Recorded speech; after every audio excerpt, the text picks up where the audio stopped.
Installez-vous confortablement au fond de votre lit, remontez la couette jusqu'au menton et fermez les yeux.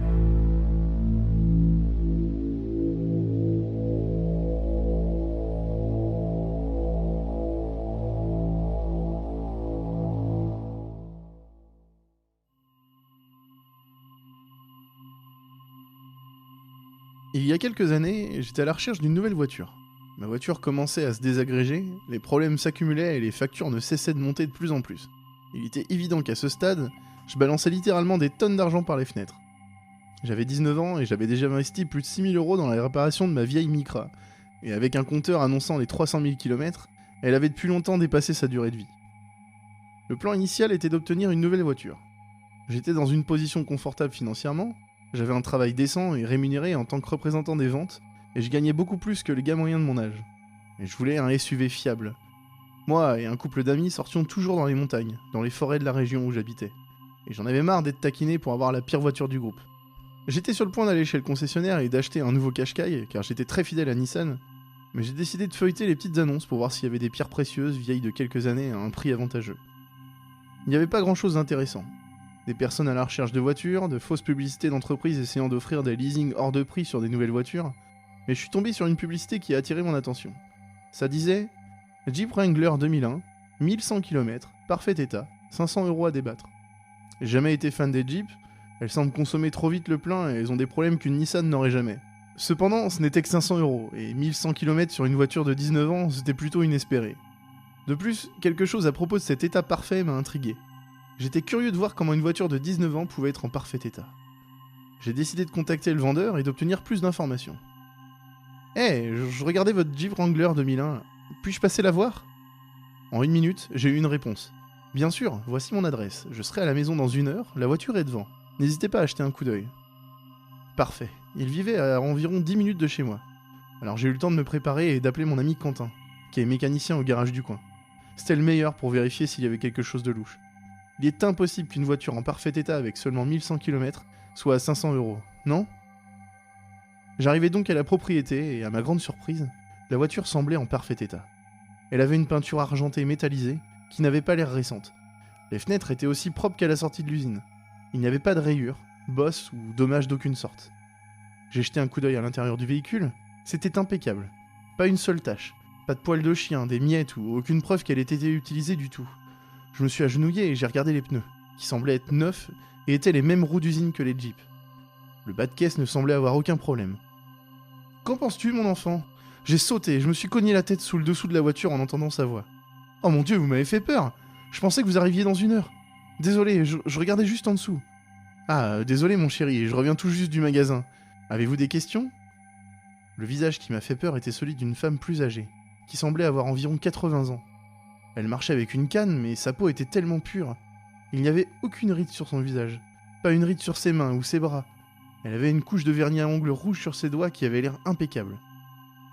Juste au moment où je commençais à me hisser sous la voiture, j'ai vu Quentin se garer avec sa Supra. J'ai toujours aimé être dans cette voiture. Ça attirait l'attention partout où il allait. Je sais pas si c'était le but, de toute façon c'était génial. Il est sorti et s'est présenté à la vieille dame, qui lui a serré la main et s'est appelée Christine. J'ai tendu la main vers elle pour lui serrer également. Sa peau était lisse comme celle d'un bébé. Sans voir ses cheveux ou sa courbure, on ne serait pas en mesure de dire qu'elle dépassait la 20aine d'années. Il n'y avait aucun défaut à trouver nulle part. C'était certes un peu troublant. J'ai attribué cela à la génétique vraiment chanceuse. J'ai regardé Quentin et j'ai demandé « Ça vous dérange si mon pote Quentin jette un œil sous le capot ?» La femme rougit et dit « Oh, bien sûr mon cher !» Elle m'a donné un jeu de clés en tremblant. La clé de la Jeep avait l'air aussi immaculée que la voiture. Elle n'avait aucune égratignure ou signe d'utilisation. J'ai appuyé sur le bouton pour déverrouiller les portes et j'ai tiré le loquet du capot de l'intérieur. Quentin s'approcha et le souleva. « Tu vas aimer ça, Nico !» Alors que je sortais de la voiture, il me dirigeait vers l'endroit où il était. Le compartiment moteur était aussi propre que le reste de la voiture. Chaque composant semblait inutilisé et parfait. Il sortit le niveau d'huile et il était propre comme s'il venait de le changer. Le liquide d'essuie-glace était plein et propre et le filtre était neuf. Il n'y avait pas une seule entaille ou particule de poussière sous le capot. « Comment avez-vous gardé cette voiture si propre, madame ?» demanda-t-il à la femme un peu inquiet. Il pensait qu'il s'agissait d'une voiture volée et prise chez un concessionnaire ou dans une salle d'exposition. « C'était la voiture de mon mari. Je n'ai jamais mis les pieds dedans. » Elle a commencé à marcher vers le capot. Il a toujours eu quelque chose pour ces engins, vous comprenez? Je les ai jamais vraiment aimés. J'ai même pas le permis. Il était toujours là, aspirant, réparant quelque chose, nettoyant une autre. Elle gloussa et regarda droit dans mes yeux. Je lui ai suggéré de l'épouser s'il l'aimait autant. Il est décédé peu de temps après, donc le mariage n'a jamais eu lieu. Mais je lui ai dit que je ferais en sorte qu'elle trouve une bonne maison. Il aimait ses voitures plus que tout. Plus que moi, j'en ai peur. Elle a commencé à marcher vers sa maison. Si vous voulez l'essayer, n'hésitez pas. Faites-moi savoir quand vous aurez décidé si vous la voulez ou non. Elle sourit une fois de plus, puis disparut par la porte de l'immense maison. Je me demandais si elle vivait seule ou si elle avait des enfants avec qui vivre. C'était une si grande maison pour une petite vieille, mais elle semblait pas très bavarde à ce sujet. J'ai sauté sur le siège conducteur, ouvrant la porte passager pour Quentin. Le moteur a bien démarré. Les engrenages semblaient huilés comme s'il s'agissait du premier trajet. Et il n'y avait pas un seul son étrange. La radio qui jouait était une station AM, c'était une sorte de musique classique. J'ai décidé de la laisser, car c'était pas trop distrayant. Alors que nous roulions dans la rue et autour des pâtés de maison, cela devenait de plus en plus déroutant. Il n'y avait pas un seul problème avec la voiture. Ce fut la conduite la plus fluide que j'ai jamais eue. Qu'est-ce qu'il y a avec cette voiture? Pourquoi elle est si bon marché et si propre? Demandai-je alors que nous commencions à retourner chez elle. Quentin secoua la tête. Je sais pas putain mec, c'est la voiture la plus propre que j'ai jamais vue. Elle roule même mieux que ma Supra. Et c'est une Jeep, c'est increvable comme voiture. Dois-je l'acheter au lieu d'une Nissan? Alors que j'arrivais dans son allée. Si tu le fais pas, je pense que je vais l'acheter moi-même. Nous avons tous deux partagé un sourire et sommes sortis de la voiture. J'ai commencé à marcher vers la porte d'entrée en tirant l'enveloppe de ma poche avec 5 billets de 100 €. Est-ce qu'elle te plaît? Une voix derrière moi me fit encore sursauter, me faisant lâcher l'enveloppe. Oh bordel, vous m'avez encore fait peur! J'ai ri et j'ai continué. Je vais la prendre. J'ai 500 € en espèces, ça vous va? Elle a pris les billets de ma main et a dit: tout ce dont vous aurez besoin est dans la boîte à gants. Je lui ai encore serré la main. La main de Christine était aussi douce que la dernière fois. Elle avait une bande pourpre à l'annulaire et un pendentif assorti se balançant doucement sur son cou. J'ai retiré la clé de la Jeep du porte-clés qu'elle m'avait remis plus tôt et lui ai rendu ce qui lui restait. Elle sourit et me prit les clés. Alors que je me détournais pour retourner à la voiture, je l'ai entendu crier, beaucoup plus fort que je pensais que la voix de la femme pouvait atteindre. « Attends !» Je me retournai immédiatement et la regardai d'un air interrogateur. « Ne change pas de station !» Elle me sourit une fois de plus, un sourire qui me parut déconcertant, et me fit au revoir. Je retournai alors vers la voiture où Quentin se tenait. « C'est ta voiture maintenant, hein ?»« Ouais, elle est à moi. » J'ai souri avant de tourner mon regard vers la voiture puis de nouveau sur Quentin. Elle m'a dit de pas changer de station de radio, trop bizarre. Quentin y réfléchit un instant et haussa les épaules. Je suppose qu'elle aime vraiment la musique classique. J'ai sauté dans la voiture, j'ai mis le contact, m'attendant à moitié à ce que toute la voiture s'effondre, mais tout s'est bien passé, comme la dernière fois. La radio a repris, jouant un concerto, et je l'ai baissé un peu, avant de mettre la voiture en route et de rentrer chez moi. Je possède cette voiture depuis maintenant 1 an. Cela semblait presque trop beau pour être vrai. Je faisais près de 6 litres au 100, ce qui est fou pour une Jeep plus âgée. Je n'ai eu aucun problème avec aucun composant. Les pneus étaient toujours gonflés malgré mes fréquentes sorties tout-terrain et ma conduite imprudente. Et gérais très bien les vitesses élevées et tout semblait si bien. Tellement mieux que ma Micra. Je me sentais comme un vrai homme en conduisant cette chose. Au début, je pensais que tout le truc, ne changeait pas la station de radio, était une imposture. Je comptais graver quelques chansons sur un CD, mais j'ai décidé de laisser continuer à jouer la musique classique. La station sur laquelle elle avait configuré la radio était si étrange, je n'ai pu trouver aucune info à ce sujet en ligne. Et la musique semblait reprendre là où elle s'était arrêtée la dernière fois que j'étais dans la voiture. J'ai été tenté à plusieurs reprises de changer de station, mais j'ai commencé à me demander s'il se passerait autre chose. Vous savez, quelque chose d'un peu... anormal, quoi. Peut-être que cette station était importante pour la perfection de la voiture. Cela semblait parfait, et la réception de cette station était toujours impeccable, même quand je suis allé dans le désert pendant quelques jours, ou sous terre dans des parkings. J'ai commencé à apporter des écouteurs avec moi quand je conduisais, ou un haut-parleur portable lorsque d'autres étaient dans la voiture avec moi. Ce n'était pas parfait, mais j'ai décidé de laisser faire. Je pourrais survivre sans jouer de la musique via le haut-parleur de la voiture. De plus, la musique classique n'était pas à moitié mauvaise. Il m'a semblé entendre la musique aller plus vite à mesure que ma voiture accélérait, et ralentir à mesure que je ralentissais. Je suis sûr que c'était une coïncidence ou quelque chose, mais c'était amusant. De plus, il n'y avait pas de publicité, ce que je détestais absolument à la radio ou à la télé. Je prévoyais mon premier grand road trip avec les gens qui comptaient le plus. Ce serait moi, Quentin, Jeff et sa petite amie Jade. Nous aimions tous la nature et l'exploration, et la Jeep semblait être la meilleure voiture à prendre ensemble. Alors nous avions prévu de monter dans le nord. Nous partions après que je sois sorti du travail à 17h, et faisions simplement des changements de conducteur et de sommeil jusqu'à ce que nous soyons arrivés à la forêt, dans une réserve naturelle. On devait tout explorer jusqu'à notre retour à la maison. J'étais super excité. De plus, nous pourrions peut-être faire un peu de hors-piste dans cette Jeep apparemment immortelle. Nous devions partir dans environ 24 heures. Je me suis assuré d'apporter un très bon haut-parleur pour que personne ne s'ennuie ou n'essaie de changer la radio.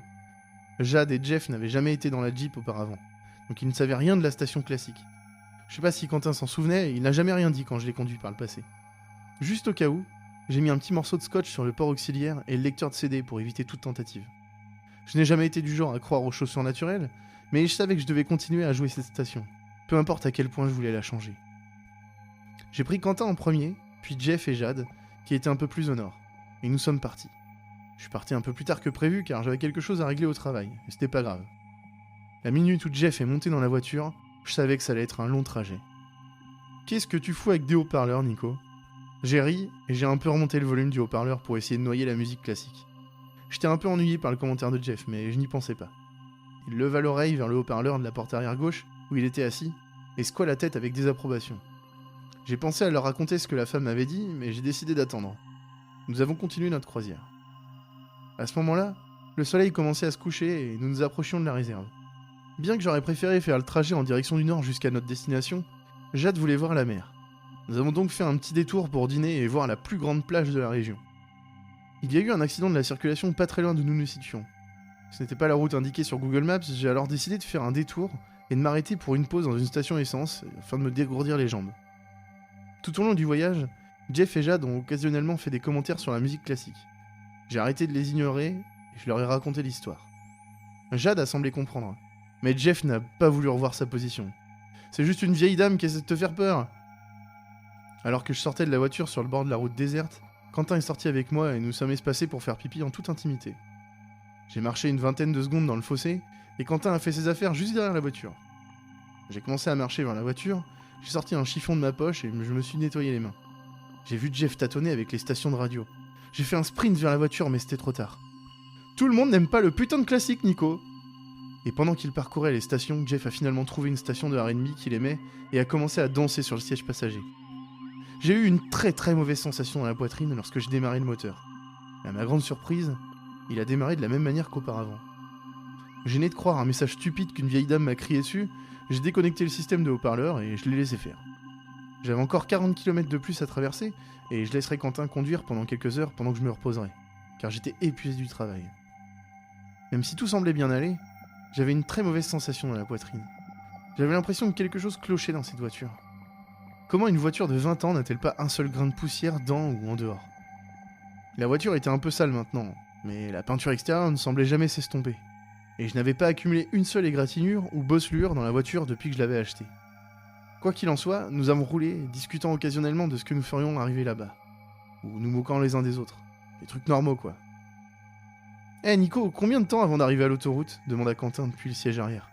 J'ai pris une minute pour regarder mon téléphone, il n'y avait pas de réseau. Et le GPS était dans un état constant de tentative de reconnexion.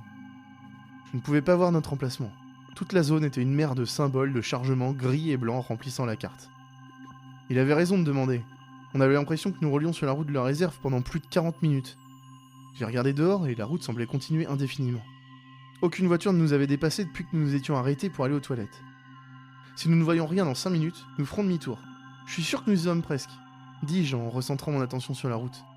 Au même moment, j'ai remarqué que le compteur commençait à augmenter. Lorsque nous avons commencé le voyage, la Jeep avait environ 10 000 km au total.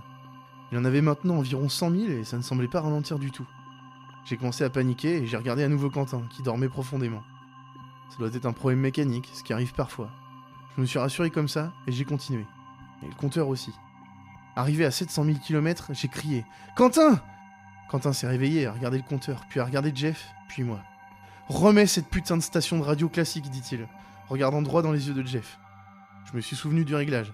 C'était 99.9 AM. J'ai tourné le bouton jusqu'à 95, 96, 97, 98, 99, 100. J'ai essayé d'affiner le réglage en arrière, mais il est passé à 98. J'ai le réglé en avant, et cela m'a ramené à 100. Je trouve pas la station sur laquelle il se trouvait. J'ai décidé de faire demi-tour et de voir si nous pouvions revenir en arrière et emprunter l'itinéraire que Google nous avait initialement demandé de prendre. Ce faisant, j'ai entendu un bruit provenant du bas de la voiture. Simultanément, les fenêtres se sont fissurées. Toutes les fenêtres. Jade hurla et Jeff regarda autour de lui, choqué. Quentin avait saisi le manuel du véhicule, mais la page radio était arrachée. Bien sûr. J'ai voulu accélérer, mais j'ai finalement réalisé que je ne contrôlais pas la vitesse. Elle augmentait, actuellement à 90 km/h, et ne ralentissait pas. Quentin a crié « Le putain de frein à main !» Et je l'ai tiré. À ma grande crainte, la poignée s'est complètement détachée et la voiture n'a pas ralenti du tout. À mesure que la vitesse augmentait, nous avons tous commencé à nous préparer à l'impact, à saisir tous les sacs à dos ou sacs de couchage que nous pouvions trouver pour nous couvrir la tête de verre et de débris. La voiture roulait à 140 km/h. Le frein était bloqué et ne bougeait pas. Le levier de vitesse ne bougeait pas du tout. Dans une dernière tentative pour nous sauver avant que la voiture n'accélère au-delà de 150, j'ai tourné légèrement le volant vers la droite. Et la voiture nous a violemment secoués en nous écrasant à travers les buissons, des rochers et des monticules de terre dangereux le long de la route. Finalement, la voiture a commencé à ralentir et j'ai fait signe à tout le monde de sortir pendant que nous le pouvions. À environ 25 km/h, je sautais de la Jeep simultanément avec Jeff, Jade et Quentin, m'attendant à ce que la voiture s'envole jusqu'à ce qu'elle soit complètement inutilisable. Mais elle s'est arrêtée à quelques mètres seulement de l'endroit où nous avions atterri. Les 4 pneus étaient à plat et impossibles à réparer. Le capot était complètement bosselé. Il n'y avait plus une vitre en place et la peinture était rayée au-delà du polissage. Des flaques de gaz et d'huile se répandaient sous la voiture, et les lumières, y compris les phares et les éclairages intérieurs, sont morts en même temps. Il y eut un silence. Quentin a ouvert la bouche pour dire quelque chose, mais rien n'est sorti. J'ai regardé à ma gauche et j'ai vu Jeff commencer à se lever. Jade était la seule qui n'avait pas commencé à bouger. Avec toute l'énergie que j'ai pu rassembler, j'ai rampé vers Jade et j'ai essayé de la réveiller. Mais je n'ai reçu aucune réponse. Elle n'avait aucun pouls. Il semblait qu'elle s'était cognée la tête contre un rocher quelconque, car il y avait une énorme blessure à l'arrière de sa tête qui saignait partout. J'ai essayé de combattre les larmes, mais j'y ai succombé. Jade était morte. Jeff regarda brièvement et remarqua. Il se leva immédiatement et commença à marcher vers moi, la colère dans les yeux. « Comment as-tu pu nous faire ça ?» Il m'a crié au visage, me tirant par la chemise pour voir de ses yeux. Jeff était un grand mec, il pouvait facilement me maîtriser dans un combat. Et il s'en est rendu clairement compte. « Mais c'est toi qui nous as mis dans ce bordel, putain de taré !» Je lui crache dessus. Il m'a jeté contre la Jeep immobile, ce qui a fait apparaître une énorme bosse beaucoup plus grande que mon corps. Quentin, de la même taille que Jeff, l'a empêché de continuer pendant quelques secondes, essayant de le calmer. Quentin nous a demandé à tous les deux « Qu'est-ce qu'on fait maintenant ?» Je ne conduis pas cette putain de voiture un mètre de plus. Nous n'avons pas de réseau, personne ne sait où nous sommes, aucune voiture n'est passée depuis des heures, et Jade est morte là-bas. J'ai pris mon courage à deux mains et j'ai dit « Je vais redescendre sur la route et voir si je peux trouver quelqu'un. C'est notre seul espoir. » Quentin demanda en tremblant « Vous croyez que nous serions en sécurité dans la Jeep afin que nous ne soyons pas attaqués par quelque chose ? » Putain, mais t'es sérieux ? Ce truc est maudit. Tout ça parce que Jeff a changé la station de radio. Je mettrai pas les pieds dans cette Jeep. Jeff se tourna vers moi et dit « Va te faire foutre et trouve quelqu'un pour nous aider, Nico. Je suis avec Quentin sur ce coup-ci. Je pense pas que ça va nous faire plus de mal. Même si quelque chose se passe, nous pouvons simplement sauter par la fenêtre. » J'ai craché dans sa direction et j'ai commencé à boiter vers la route. J'ai regardé en arrière pour voir Jeff et Quentin monter sur les sièges arrière, en regardant quelque chose sur le siège avant, probablement le compteur kilométrique que j'ai évoqué plus tôt.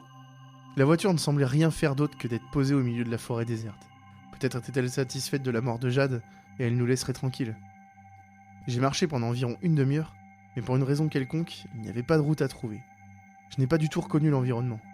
J'étais allé à la réserve dans le passé, mais c'était différent cette fois. Il n'y avait pas de route, pas de rochers, à part ceux près de la Jeep dans lequel nous avons failli dévaler. Pas de lumière. Juste les étoiles sans fin dans le ciel, et les broussailles jonchant la terre. J'ai pensé qu'il valait mieux retourner vers la voiture. Juste au moment où je m'apprêtais à faire demi-tour, la lumière de la pleine lune a frappé mon corps, et j'ai vu le chiffre 99.9 gravé au sang sur mon bras. Je frissonnais en le regardant. Je savais que nous avions tous été éraflés par l'accident, mais je n'ai pas remarqué que le numéro de la station était gravé sur mon avant-bras. Réalisant que c'était probablement la même chose pour Quentin et Jeff, j'ai commencé à sprinter en arrière, agrippant ma jambe alors que je clopinais sur des broussailles et des cailloux. Juste au moment où je m'approchais de la voiture, j'entendis un cri à glacer le sang. C'était Jeff. J'ai ignoré la douleur provenant de ma jambe et j'ai sprinté vers la voiture. J'ai vu Jeff sur le siège arrière, recroquevillé en boule qui tremblait d'avant en arrière. « Nico, aide-nous. Ils ont emmené Quentin. » « Qui a emmené Quentin ?»« Ces choses. Elles sont venues du bas de la voiture. » Juste au moment où Jeff a dit ces derniers mots, j'ai vu 4 mains noires sortir des deux côtés de la voiture et atteindre les bras de Jeff par les 2 fenêtres ouvertes.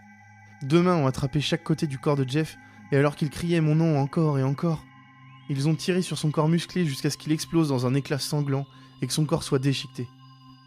Les bras ont repris les morceaux de son corps sous la Jeep sans effort, et il semblait disparaître dans le tuyau d'échappement. Je suis resté sous le choc en voyant chaque égratignure et fenêtre cassée se réparer dans un état impeccable. En quelques minutes, la voiture était à nouveau immaculée. Pas une seule égratignure ne tapissait le corps métallique argenté. Les fenêtres étaient exemptes de rayures et semblaient avoir été nettoyées quelques minutes auparavant. Je ne savais pas comment réagir. La voiture s'est allumée et s'est avancée là où je me tenais. Je marchais timidement sur le côté de la voiture et posais ma main sur la portière. La radio diffusait à nouveau de la musique classique sur la station 99.9. Et l'intérieur était complètement débarrassé de la saleté, de la poussière ou des ordures. Nos sacs étaient introuvables. Il semblait que personne n'y ait jamais mis les pieds. Au moment où j'allais entrer, j'ai senti un coup sur mon épaule. « Alors, on profite des étoiles ?» demanda la vieille dame. Je lui ai crié dessus et demandé de reculer. Elle semblait comprendre ma peur, mais sourit. « Ne change pas de station, murmura-t-elle. » Et elle se tourna pour retourner vers une Mazda grise dont je n'avais pas vu qu'elle était garée à côté de moi. Tout le décor avait changé. La route était désormais visible et quelques voitures passaient. J'ai cherché le corps de Jade, mais il n'y avait rien à part un rocher à sa place. Je suis monté dans la voiture, j'ai bouclé ma ceinture de sécurité et j'ai fait demi-tour. Je voulais pas conduire cette voiture, mais je n'avais pas d'autre moyen de rentrer chez moi, et je n'avais certainement pas le courage de demander de l'aide à la vieille dame. Au moment où j'allais partir, je me suis figé. Le compteur indiquait 1103 km.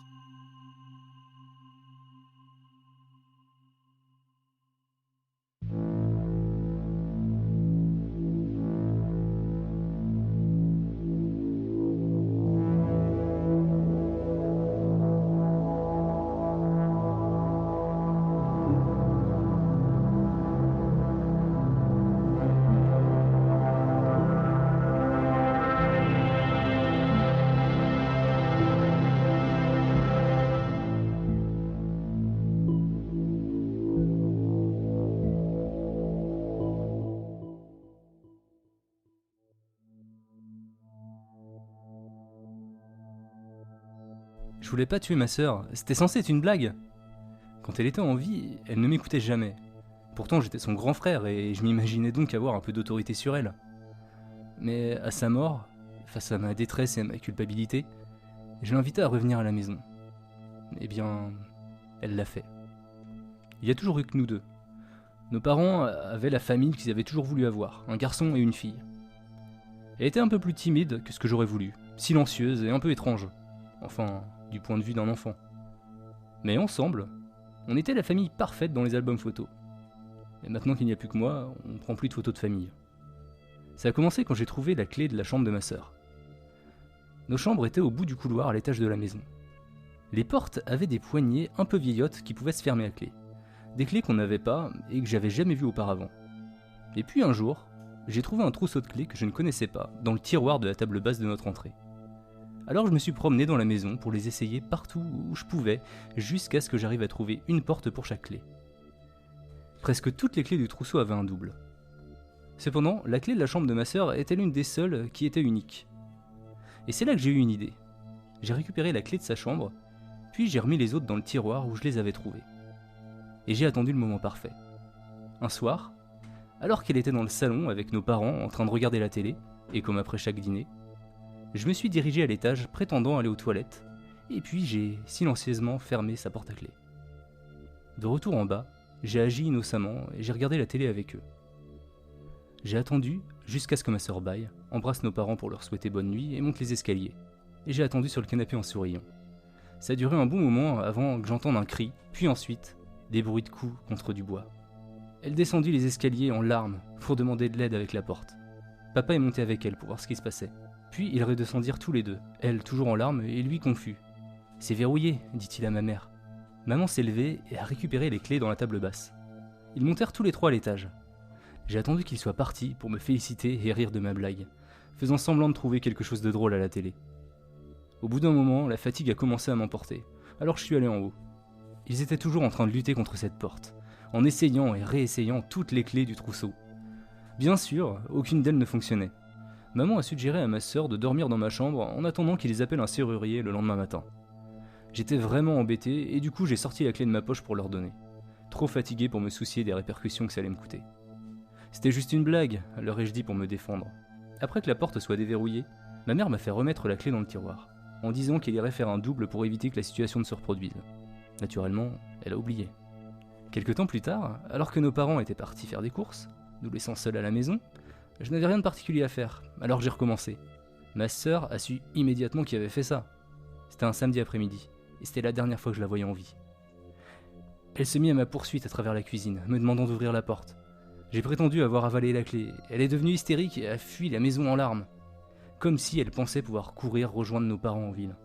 C'était pas la première fois qu'elle faisait ce coup-là. Elle retournait toujours à la maison avant même d'arriver au bout de la rue.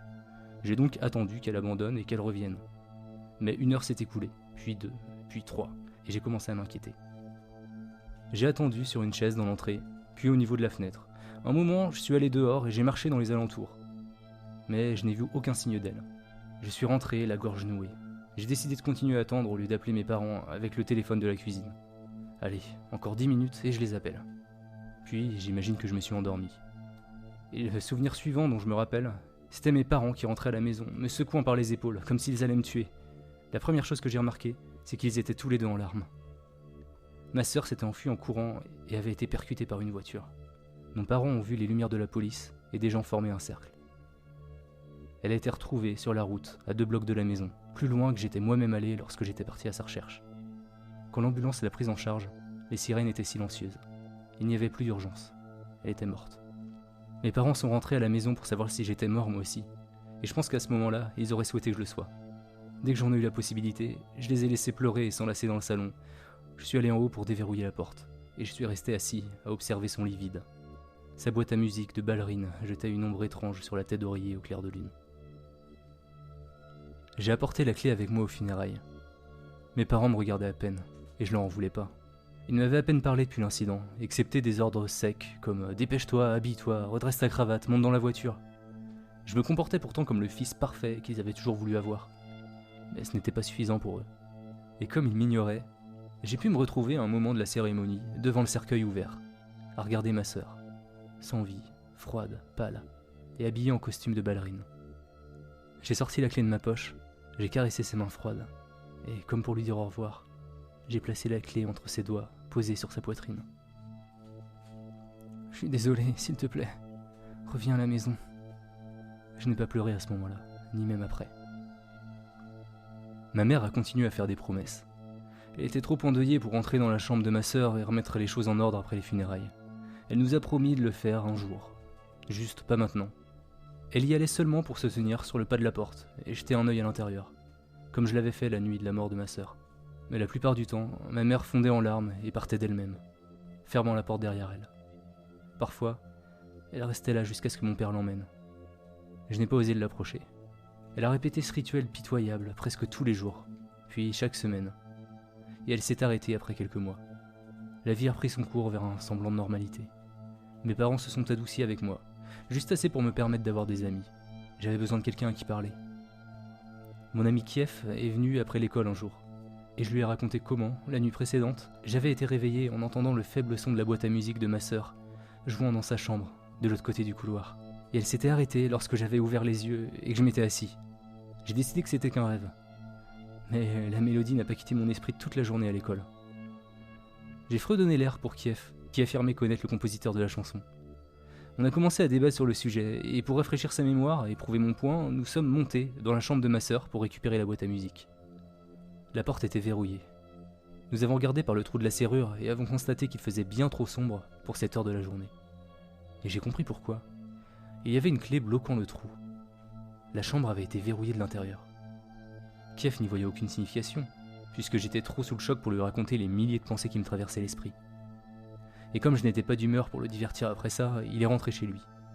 Et je suis resté en bas dans le salon, fixant la télé sans même la regarder, attendant que mes parents rentrent à la maison.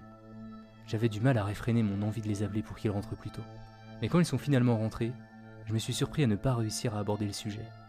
Je suis resté calme tout au long du dîner, jusqu'à ce qu'il soit temps pour moi de monter me coucher.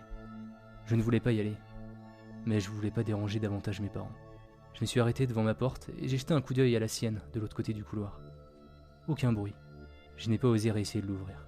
Le lendemain matin, j'ai été réveillé par ma mère qui frappait contre la porte de ma chambre.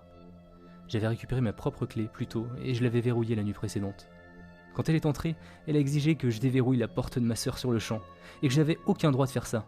Je l'ai interrompu et je lui ai dit que j'avais rien à voir avec la porte cette fois. Menteur! Toi et ton ami vous traîniez dans la maison hier pendant que j'étais pas là! Je lui ai dit que c'était vrai, mais que nous n'avions jamais rien fait avec la porte de ma sœur. Et c'était la vérité. Elle ne voulait pas me croire quand j'ai dit que j'avais pas la clé. J'ai été obligé de lui dire que je l'avais laissée dans le cercueil de ma sœur. Elle est restée silencieuse quand je lui ai dit ça, non pas à cause des implications que cela signifiait, mais parce que ça a ramené son esprit à l'enterrement. Ses yeux se sont mis à briller, mais les larmes ne coulaient pas. Je ne pouvais pas me résoudre à lui dire que je pensais que la clé était maintenant dans la maison, de l'autre côté de la porte. Tout ce à quoi elle pensait, maintenant qu'elle était revenue à la réalité, c'était que nous ne pouvions pas dupliquer une clé que nous n'avions pas. Et elle a décidé de penser que la porte n'était pas verrouillée, mais simplement bloquée par l'humidité ou autre chose. Comme une punition pour elle de n'avoir pas ouvert la porte depuis un moment. Elle a décidé que nous devions appeler un serrurier le jour même. Lorsqu'elle en parla à mon père, il balaya l'idée sur le champ. Il laissa son petit déjeuner à moitié mangé, se précipita vers le garage pour récupérer sa boîte à outils et monta directement les escaliers, suivi par ma mère qui roulait les yeux d'avoir blessé sa fierté. Avec précaution, je suis resté à l'opposé du couloir alors que mon père commençait à jouer au serrurier sur la porte de ma sœur. Il a essayé de débloquer la porte de plein de façons. Il l'a tirée, il l'a poussée, l'a frappée avec précision à certains endroits. Il s'est finalement agenouillé au niveau de la poignée pour regarder avec sa lampe dans la serrure. J'ai vu ses sourcils se relever. Il y a quelque chose qui bloque le trou de la serrure. Il confirmait donc ce que j'avais vu l'autre jour. On était en milieu de matinée.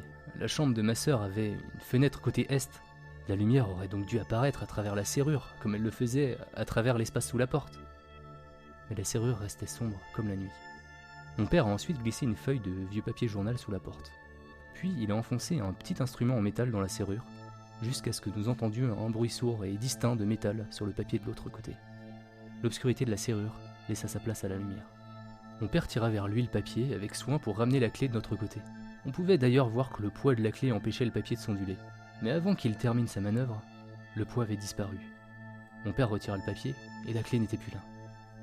Mon père avait un air perplexe sur son visage. Il se tourna pour jeter un coup d'œil à travers la poignée de la porte. Puis il se mit à quatre pattes pour regarder sous la porte pour voir si la clé s'était accrochée à quelque chose ou si elle était tombée du papier. Mais bien sûr, il ne vit rien. Aucun mouvement d'ombre à travers la lumière. Aucune forme révélatrice d'une clé sur le sol à quelque distance que ce soit. Je savais ce qui s'était passé et bien sûr, elle avait été arrachée sous notre nez. Ma mère demanda à mon père s'il avait fini de jouer au serrurier pour que nous puissions appeler un professionnel. Mais il n'était pas tout à fait prêt à céder. Et comme il continuait à se chamailler, je les ai laissés et je suis allé en bas, par la porte arrière. J'ai fait le tour de la cour pour regarder la fenêtre de ma sœur de l'extérieur. Ils avaient choisi sa chambre très soigneusement. Non seulement elle avait la meilleure vue, mais sa fenêtre était la plus protégée contre les effractions extérieures. On ne pouvait pas accéder à son rebord du toit en utilisant une gouttière, ni même une branche d'arbre qui aurait été assez proche pour l'atteindre. Et ce côté de la maison était lisse et impossible à escalader. Et tandis que je regardais les volets ouverts et ses rideaux tirés, j'ai vu que les vitres étaient intactes. Personne n'était rentré. En regardant attentivement, je n'ai détecté aucun mouvement, ni aucune lumière provenant de la pénombre derrière les rideaux. Quand je suis rentré, mes parents étaient dans la cuisine pour prendre une pause. Mais ils continuaient à se quereller. Ils se sont tus quand je suis rentré. Et quand le silence s'est mis à régner dans la cuisine, c'est là que nous avons entendu. Nous avons entendu la boîte à musique de ma sœur, jouer comme lorsqu'elle était ouverte. Je me suis figé. Mais à peine une seconde plus tard, mon père s'est précipité dans les escaliers. Ses yeux trahissaient sa folie. Ma mère l'appela effrayée, mais elle suivit après un moment d'hésitation. J'étais attiré moi aussi par l'étage, et pourtant j'aurais voulu être si loin de cette pièce. J'ai trouvé mon père à la porte, une main sur la poignée qui était toujours bien verrouillée, et l'autre frappant brusquement sur le bois et criant « Qui est là ?» Aucune réponse. Ma mère couvrait sa bouche avec ses mains, tiraillée entre le choc et le chagrin. Peu importe leur tactique pour exiger la réponse d'un présent inconnu, comme mon père l'a fait, ou celle du fantôme de ma sœur, comme ma mère l'a fait, rien ne bougeait de l'autre côté de la porte. La musique s'était arrêtée au moment où je suis arrivé en haut des escaliers. Je pense qu'on a dû retenir notre respiration pendant au moins une demi-minute environ, avant que mon père ne se recule, prenne le bras de ma mère pour la conduire en bas, en me faisant signe de faire de même. En bas, il parlait à voix basse et funèbre, se demandant ce qui se passait. Je ne pouvais pas me résoudre à dire grand-chose. Et pour une fois, ma mère s'est vraiment inquiétée pour moi. Elle m'a fait asseoir à la table de la cuisine pendant qu'elle m'apportait un verre de jus de pomme pour raviver mon énergie, de peur que je m'évanouisse. J'ai remarqué mon reflet sur le métal chromé du grille-pain, pâle comme... J'ai pas osé prononcer la suite dans ma tête. Nous sommes ensuite restés en bas. À un moment donné, mon père est sorti pour regarder la fenêtre de la même manière que moi, et ensuite revenu pour apporter à ma mère les mêmes choses que j'avais observées. Ma mère a de nouveau demandé si nous devions appeler un serrurier, mais je pouvais voir qu'elle était beaucoup moins résolue. Et pour mon père, c'était pareil. Il ne semblait pas non plus très désireux d'ouvrir cette porte. Au dîner, Ma mère m'a demandé, comme si elle venait de s'en souvenir, si j'avais vraiment laissé la seule clé de la chambre de ma sœur dans son cercueil. J'ai hoché la tête, juste une fois. J'étais sûr de l'avoir fait, et pourtant j'aurais aimé ne pas en être aussi certain. Ma mère n'a rien demandé d'autre. Mon père s'est demandé si appeler un prêtre était plus approprié, et ma mère lui a jeté un regard noir. Tout le monde savait que les prêtres échouaient toujours dans les films. Et d'ailleurs, aucun de mes parents n'était croyant, ni en Dieu, ni aux fantômes, ni en rien. Je n'étais même pas sûr qu'ils me croyaient quand j'ai dit que la clé était enterrée avec ma sœur. Mais ce manque de foi nous menait dans une insensibilité tourbillonnante et tortueuse, où la seule signification qui se présentait maintenant était dangereuse. Ils m'ont laissé dormir dans leur chambre cette nuit-là. Ça m'a calmé un peu les nerfs. Même si leur chambre était techniquement juste à côté de celle de ma sœur, avec un mur entre les deux, tandis que la mienne était en face de la sienne. Cela me dérangeait pas tant que ça, vu que j'étais pas seul. Je sais pas comment ils ont réussi à s'endormir, ou s'ils faisaient semblant comme moi. Mais à un moment de la nuit, j'étais attiré hors de mes pensées par le son de la boîte à musique, jouant doucement, juste de l'autre côté du mur. Le lendemain, nous avons essayé de ne pas en parler. Nous avons essayé de continuer aussi normalement que possible. Mais il y avait quelque chose de très étrange dans la maison maintenant. Comme si nous avions un secret malsain que nous devions garder même entre nous. De temps en temps, la boîte à musique commençait à jouer du haut des escaliers, généralement lorsque nous étions en bas. Elle jouait quelques mesures avant de s'arrêter à nouveau. Chaque fois qu'elle faisait ça, on devenait tous instantanément silencieux. Ma mère devenait blanche et rigide, ses yeux se remplissaient de larmes, et mon père attrapait sa main et la serrait fort. J'allais m'asseoir à côté d'eux, et mon père passait un bras autour de mon épaule. Je pensais presque que c'était une bonne chose d'avoir cette pièce de nouveau occupée, mais je ne pouvais pas me résoudre à en être reconnaissant. C'était moi qui lui avais demandé de revenir après tout, mais je n'osais pas avouer cette partie. Quand le silence revenait ensuite, nous prenions quelques secondes, puis on continuait comme si de rien n'était, mais on ne pouvait pas se voiler la face. Ça nous secouait énormément à chaque fois. Mes parents refusaient de parler franchement de ce qu'ils ressentaient. Mais je pense que je comprenais car je ressentais la même chose. Au lieu de ressentir de la chaleur à la mémoire de ma sœur, on ressentait plutôt une peur bleue. Et autour de sa porte, il y avait un sentiment d'amertume qui glaçait le sang de tous ceux qui iraient trop près. On a continué comme ça les jours suivants. Et peu importe comment j'essayais de traîner le plus longtemps possible après l'école, au lieu de rentrer directement, j'étais toujours le premier à rentrer. Mes parents essayaient d'en rester à l'écart aussi longtemps qu'ils le pouvaient.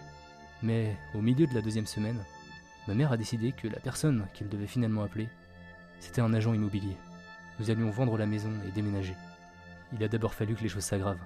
J'étais tellement en détresse que j'ai parlé de la porte à certains de mes amis. Et Kiev s'est invité à la maison pour vérifier. Je savais que mes parents ne seraient pas à la maison et je voulais pas y retourner seul, alors j'ai accepté. J'ai reculé de quelques pas quand Kiev a monté des escaliers pour aller droit vers la chambre de ma sœur. Comme j'imaginais bien, Kiev a essayé d'ouvrir la porte. Et bien sûr, il l'a trouvée verrouillée. Puis il s'est penché et a regardé par le trou de la serrure en fermant l'œil. Puis, il s'est rapproché le plus possible afin d'avoir une meilleure vue. Je me tenais de l'autre côté du couloir, regardant mes pieds avec malaise. Puis j'ai entendu le bruit rassurant de la porte d'entrée qui s'ouvrait et ma mère qui entrait en appelant mon nom. Mais avant que je puisse lui répondre, Kiev s'est éloigné de la porte en s'agrippant à la gorge. Son visage était pâle et ses yeux étaient grands et vitreux. Il ne pouvait pas crier, mais j'ai crié pour lui. Et ma mère est montée en une fraction de seconde, juste à temps pour voir Kiev s'effondrer sur le sol, en se tordant et se tortillant. Alors que ma mère se précipitait pour s'occuper de lui, j'ai jeté un coup d'œil à la serrure. Rien d'autre qu'un point de lumière et un silence total. Nous avons ensuite emmené Kiev aux urgences. Nous l'avons laissé là-bas avec sa famille et sommes rentrés juste à temps pour raconter à mon père ce qui s'était passé. Kiev avait avalé sa langue et se serait étouffé si ma mère n'avait pas agi si vite. Le médecin en chef avait supposé qu'il s'agissait d'une sorte d'accident causé par surprise ou par une mauvaise posture. Quelque chose comme ça, j'avais pas vraiment écouté. Mon esprit se torturait plutôt en essayant d'imaginer ce qu'il avait dû voir pour que son corps recule si violemment et qu'il s'étrangle. J'ai voulu demander à Kiev moi-même, mais ses parents ne voulaient plus me laisser l'approcher. Pendant ce temps, mes parents se sont lancés à la recherche d'un nouvel endroit pour vivre. Nous savions maintenant que nous étions en danger. Dans les semaines qui ont suivi, nous avons eu beaucoup de mal à vendre la maison. Les agents que nous avons reçus n'ont cessé de nous poser des questions sur la pièce et sur les raisons pour lesquelles nous ne voulions pas l'ouvrir. Et les quelques personnes qui se sont présentées à la journée porte ouverte avaient un mauvais pressentiment sur cette pièce. Ils supposaient que nous avions quelque chose à cacher, et ils avaient raison.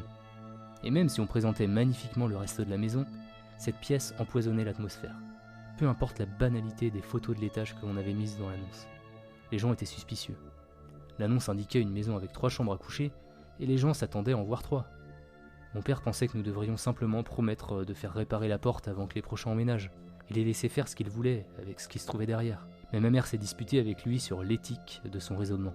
À ce moment-là, mes parents étaient prêts à abandonner la maison et à la laisser à leur belle famille qu'ils n'aimaient pas.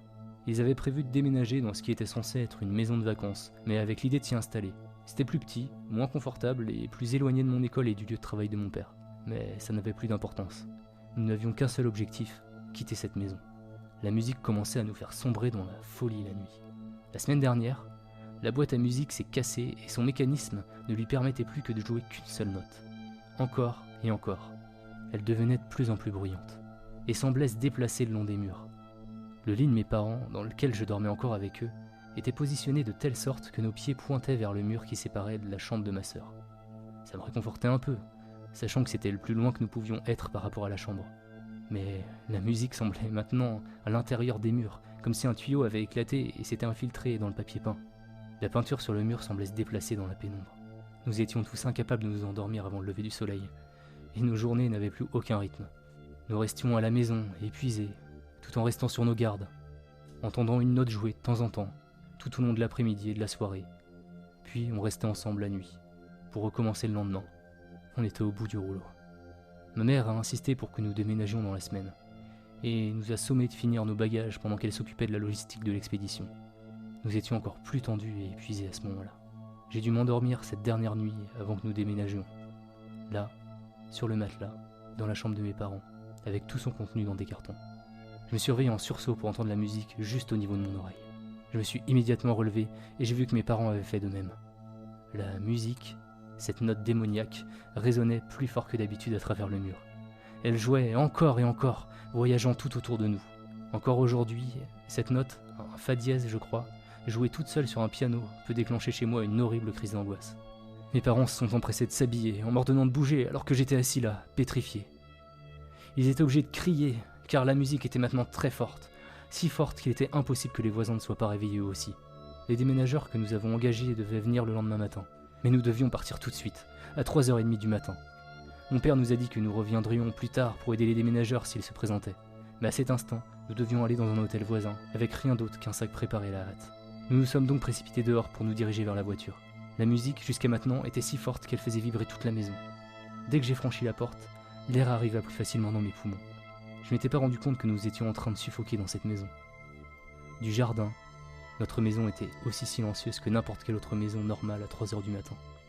Pendant que mon père reculait la voiture de l'allée, et que ma mère était sur son dos pour qu'il fasse attention à notre boîte aux lettres, je me suis retourné pour regarder la maison une nouvelle fois.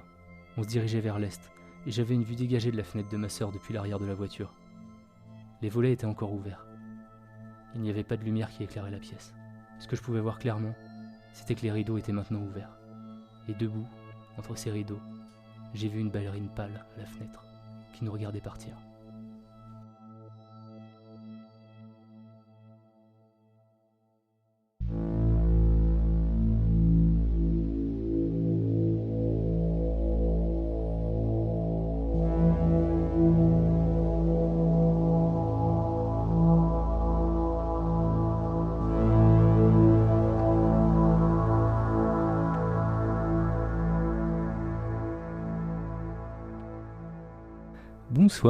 Bonsoir Indigo. Bonsoir Yop. Comment ça va ce soir ?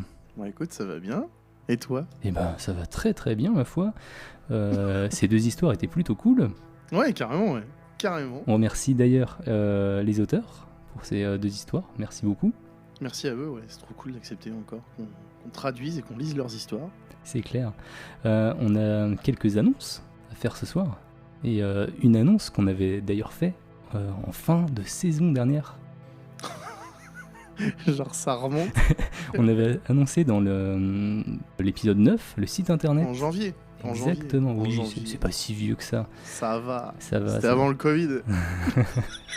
L'ancien monde. On avait annoncé avant d'aller dormir.fr et on avait lancé le site finalement. On avait lancé le site. Oui. C'était juste un petit player avec un petit icône. Ouais, il était laid. Il était laid. Extrêmement laid. Il faisait le job. Voilà. Il faisait le job. Mais alors qu'est-ce qu'il a maintenant le site ? Maintenant il est beau. Parles ? Il est beau. Non, tu peux accéder à tous les épisodes, à tout. Eh ben j'y vais de ce pas. Je vais aller voir. Avant d'aller dormir.fr. Ah oui. Ah mais ça n'a absolument rien à voir. C'est beau. C'est une œuvre d'art. C'est une œuvre d'art. Il n'y a pas d'autre mot, c'est une œuvre d'art. Bah forcément, on a Nos des illustrations de Renard Marot, ça aide. Oh là là, mais non mais ça change tout, c'est magnifique. Bon, je spoil pas, je vous invite tous à aller sur avantdallerdormir.fr. Ouais, ça vaut le coup d'œil, c'est tellement classe, quoi. C'est clair. C'est grave stylé. Ouais, en franchement. plus, ce qui est pratique, Chapeau. c'est qu'il y a tous les liens. Donc, pour aller sur Ouais. Insta, Discord, Patreon, vous embêtez pas, avantdallerdormir.fr, il y a tout. Donc, on a peut-être Excellent, ça. oublié la messagerie vocale. Ah mais oui, la messagerie vocale. C'est vrai, bah, Peut-être pas. parlons-en de la messagerie vocale. Vous pouvez nous envoyer un message vocal, parce que maintenant on a une ligne officielle depuis quelques épisodes. Ça, c'est que si on décroche pas. Hein. C'est vrai, si on décroche, vous nous avez directement. Si c'est pas incroyable, ça. Ça c'est beau, c'est la technologie. Donc vous pouvez nous appeler au 07 49 25 27 90. Excellent, ça. Et je l'ai dit trop vite. Non, mais... Ouais, c'est très très bien. Vous pouvez revenir avec votre application de podcast 15 secondes en arrière et réécouter le numéro si besoin. C'est parfait. Qu'est-ce qu'on avait d'autre d'important à dire? On devait remercier les Patreons. Ah bah oui, Les patrons, nouveaux plutôt. patrons. Les nouveaux patrons. Les patrons, ouais. On en a eu pas mal en plus depuis le dernier épisode.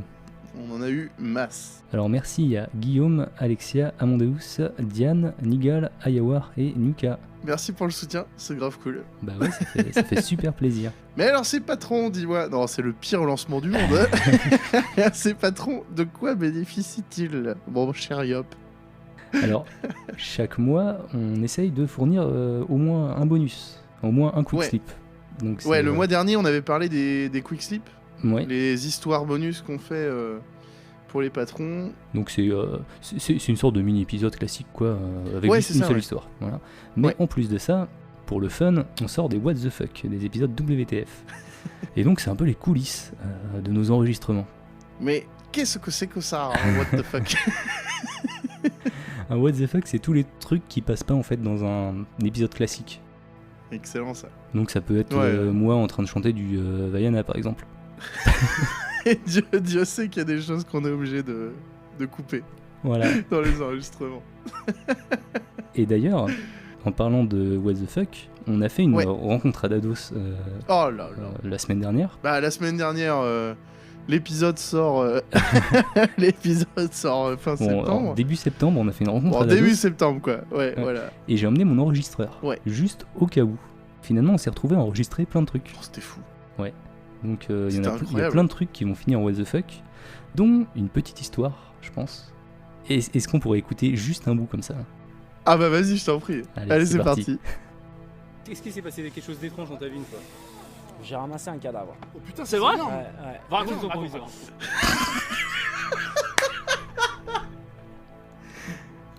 Donc voilà, si vous voulez la suite, C'est incroyable. ça se passe dans le prochain What the Fuck. C'est le meilleur teaser du monde. Ah ouais, non mais tellement. Bah alors du coup, quand même, faut qu'on parle d'un truc important là. Oui, Ah, une autre annonce importante. ok. Parce que là, on parle des quick slips, des what the fuck, tout ça. C'est les bonus pour les patrons. Il y a quand même quelque chose d'hyper important, c'est que les histoires bonus là que vous écoutez, quand vous nous soutenez, il va y avoir quand même quelque chose qui va arriver là très très bientôt.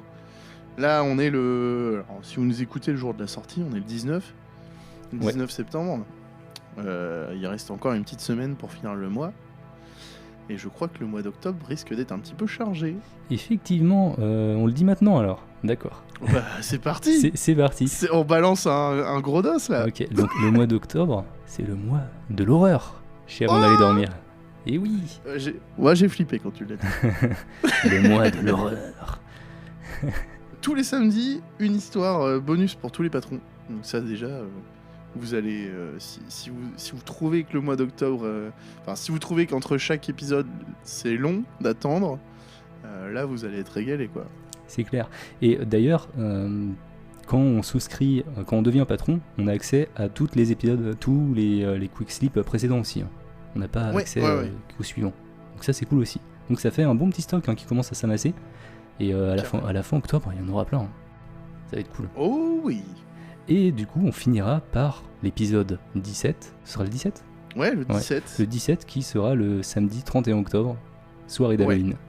Épisode spécial Exactement. Halloween. Donc ça va être super, ça va être trop bien. Que d'annonces. Ouais. C'est incroyable. Mais en attendant, Qu'est-ce qu'on peut faire? Bah, vous pouvez nous rejoindre sur les réseaux, Oui, notamment Instagram. Instagram, où on poste quelques trucs de temps en temps, donc faut pas hésiter. Il y a ouais, on poste des petites photos de nous pendant les enregistrements, pendant les apéros à Dados, là, cet été, là, c'était grave cool. Ouais, les jolies illustrations. Les merveilleuses illustrations de Renard Marot, là, c'est trop classe.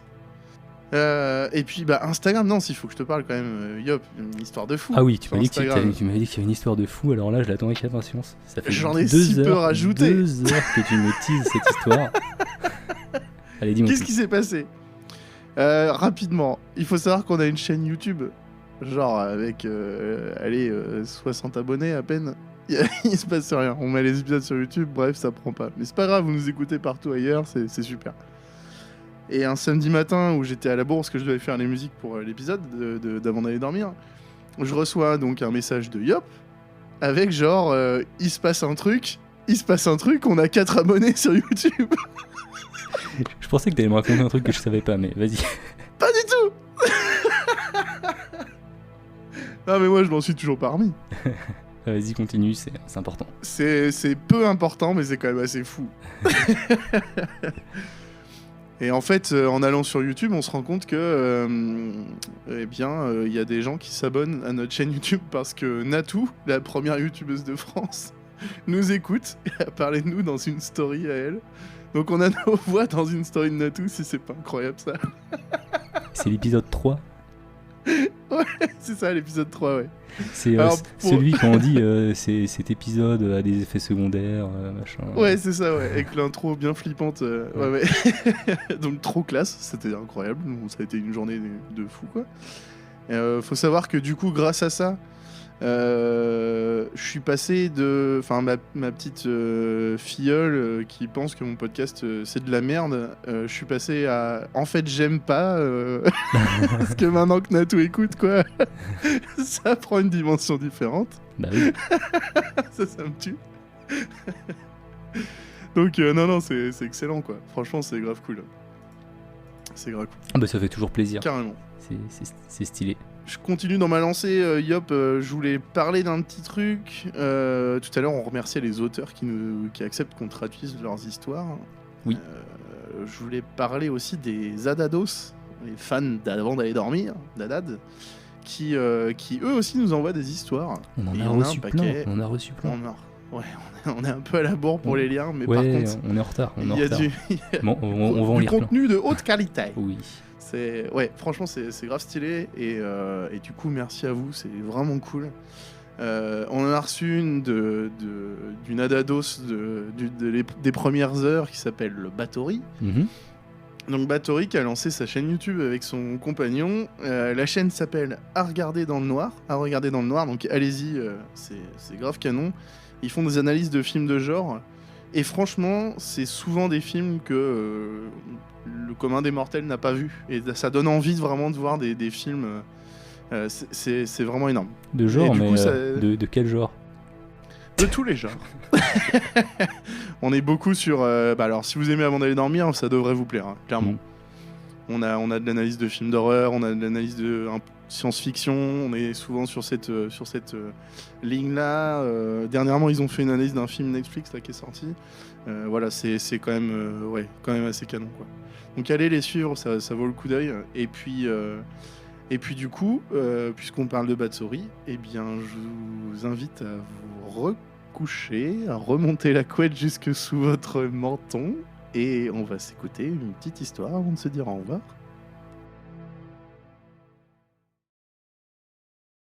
Voici un fichier audio que j'ai retrouvé après la disparition de mon grand-père.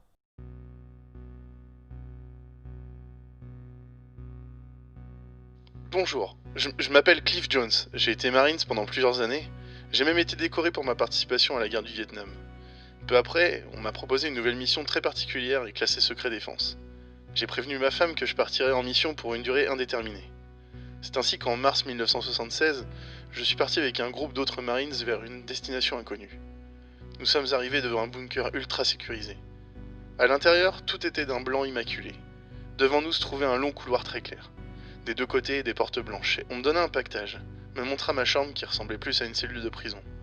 On m'a confisqué mes affaires. Quelques minutes après avoir enfilé mon ensemble blanc, un homme en blouse est venu me chercher. C'est là que la descente aux enfers a commencé. On m'a enfin expliqué la mission. J'étais dans ce bunker pour passer des séries d'examens visant à améliorer les techniques d'interrogatoire militaires et les facultés physiques des Marines. Pendant des jours qui m'ont semblé des années, on m'a injecté des produits, puis on me torturait physiquement et mentalement. Insultes, interrogatoires, coups, avec ou sans objet contondant, brûlures. On me réveillait la nuit avec de l'eau glacée. Parfois, on me passait de la musique à un volume si élevé que cela en devenait insupportable. J'avais l'impression que mon cerveau allait exploser. J'ai essayé de m'enfuir, mais j'étais enfermé dans ma chambre chaque soir. Et la journée, pour aller dans les salles d'examen, les médecins étaient toujours escortés de 4 marines armés. Un jour, en me réveillant, j'avais l'impression d'avoir dormi une nuit complète. J'étais reposé. Je n'avais pas de notion du temps car il n'y avait ni horloge, ni calendrier, ni fenêtre. Bizarrement, ma porte était entr'ouverte. Je suis sorti. Il n'y avait pas un bruit. Les murs n'étaient plus blancs. Ils étaient maculés de sang, tout comme les portes et le sol. Je me suis dirigé vers la porte de sortie, mais évidemment elle était bloquée. Je suis allé vers les laboratoires, j'ai entendu des cris d'horreur. J'ai ouvert la porte et j'ai vu un médecin couché sur un brancard.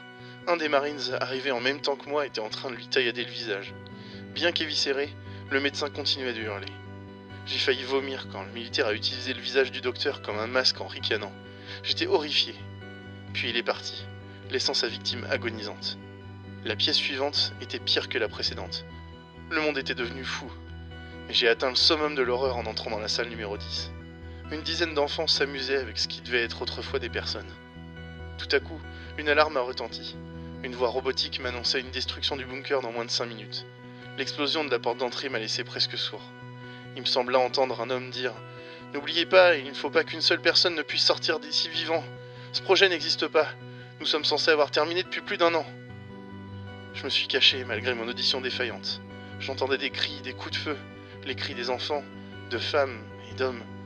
Après une longue attente, je suis sorti de ma cachette. Les corps criblés de balles, mutilés, démembrés, sans visage. Tellement qu'il m'a fallu enjamber.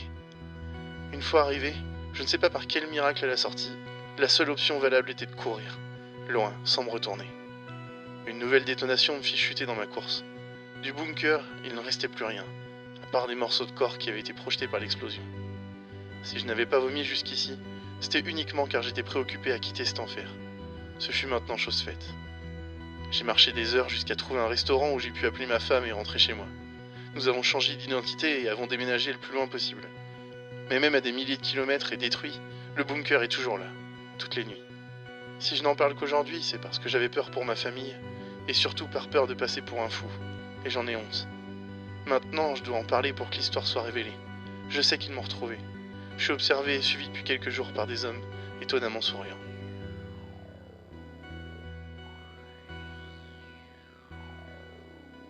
Nous ne savons pas où il se trouve. Il s'est tout simplement volatilisé. Et je pense que maintenant que je sais la vérité, je serai le prochain. Ça fait plusieurs semaines que je suis suivi par des hommes au sourire trop prononcé pour être honnête.